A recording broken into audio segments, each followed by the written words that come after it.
Peteng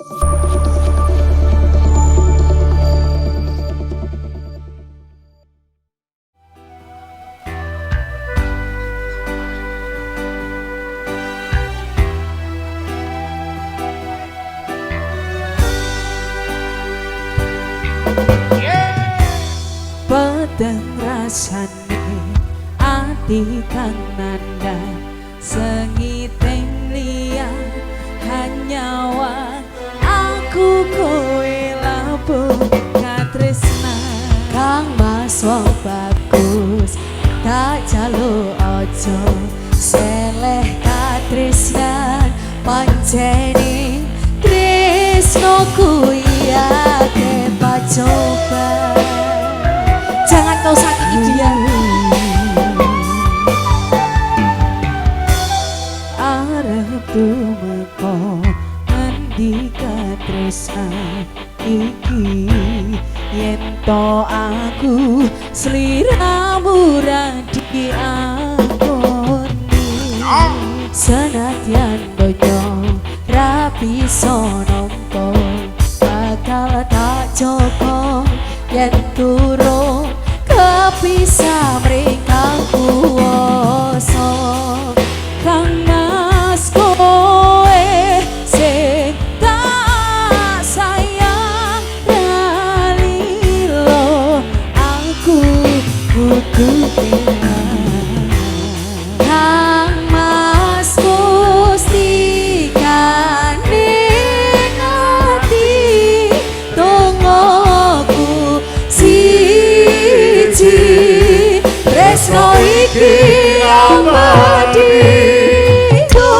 dewa-dewa ning asmara kuatno ati kawula anggonku labuh tresno datang kendari. Terima kasih Mbak Kaye tak rewangi nek Mbak pateni labuh tresno kang suci kasunyatan yen to aku. Terima kasih Mbak Kaye.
suci kasunyatan yen to sliramu ise nyawiji dewa-dewa ning asmara kuwatno ati kawula anggon kula laput tresno datang penat saking coba tak rewangi tak pateni lahire tresno kang suci kasunyatan yen to aku sliramu ise nyawiji antekno